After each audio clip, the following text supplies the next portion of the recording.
Hi everyone, we're here with Michael Cooper from Cooper IP, who's kindly agreed to come in and tell us a bit about the patent box. Welcome, Michael. Thanks, George. Great to be here and talk to you. So Michael, why do you think Australia needs the patent box scheme to be put in place?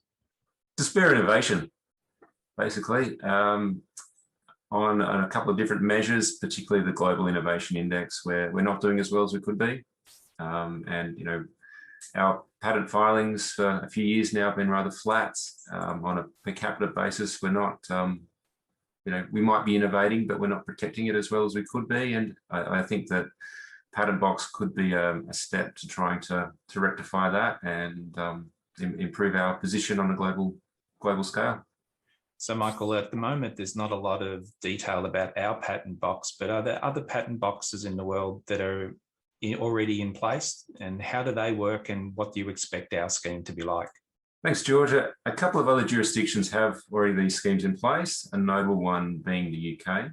And essentially what they do is they put a box around technology and say that any profits derived from that technology are taxed at a lower concessional rate.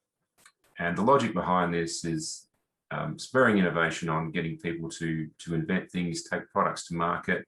And once those products are in the market, then they can derive additional benefit from that. So do they do these patent boxes require additional compliance or tracking? What do you think is involved in keeping track of all of this? Yeah, look, the requirements are more onerous. And I reached out to a colleague in the UK to talk about this recently, and he said that good record keeping is the key to all this, and it's one thing that has made it hard for some companies to access the scheme, particularly if they're not keeping good records, because you need to substantiate your claim and show that you can attribute profit to particular technology.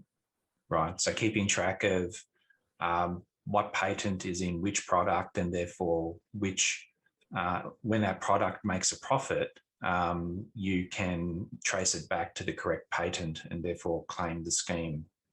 Yeah, that's right. And it's can be quite a difficult thing to do, because you often file your patent application early on in the process, and you lock that in at an early stage, and then your product can develop over a number of years, and then the final product you get to market is never going to map directly onto the patent. There might be 2 or 3 patents as well that apply to particular technology or across products in your range. So, it is quite murky, and record keeping is really going to be key to showing that where those particular profits come from and how they map back to a probably not a single patent, but probably a patent portfolio.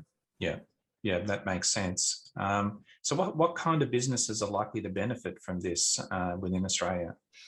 Look, the scheme as it's been announced at the moment only relates to medical and biotech patents. Okay.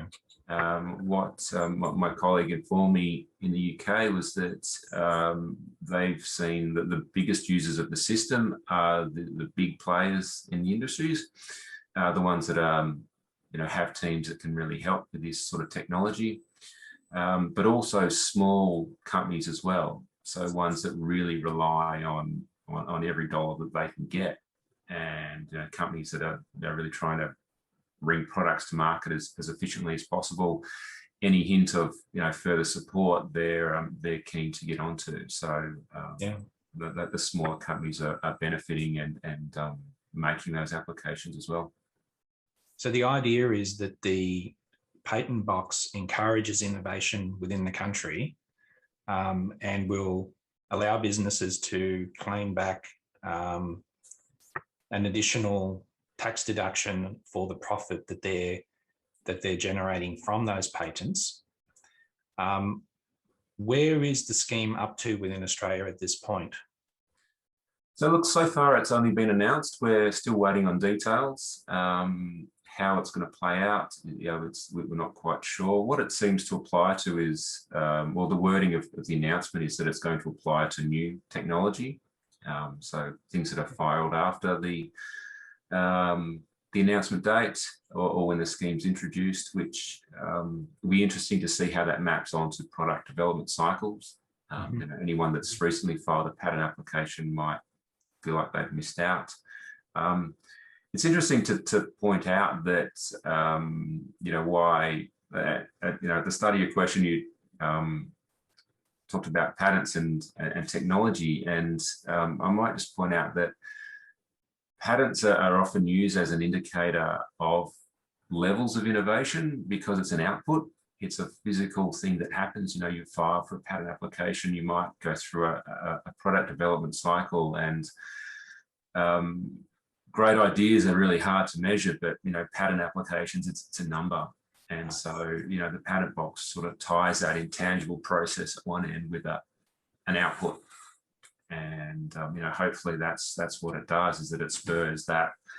By targeting the end of the process, we can spur people to get in and start innovating. And, but the innovation cycle can be quite long. So it will be, I think for some businesses, this, might be an immediate need, but for others, it might be a year or two before they can even think about participating. I see. So you mentioned earlier that compliance and record keeping would be obviously important, and that's certainly where SoftLogic solutions can come into play and assist businesses. But as a patent attorney, what role do you see yourself playing in the whole patent box area? Yeah, look, I think there will be a need for us.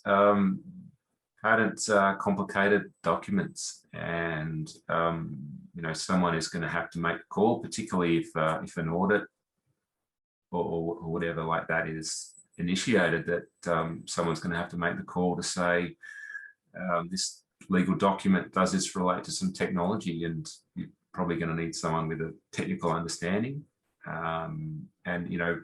These relate to medical and biotech patents, and biotech stuff is it's incredibly complicated. Yeah, definitely. You're not going to look at that unless you've got a PhD in that field, and someone's going to have to be there and draw some links and say, look, well, this relates to this, that relates to that. So I can definitely see a need for patent attorneys to be helping in that process. Okay, that's great, Michael. Thank you for sharing your insight into this. How do people get in contact with you? CooperIP.com.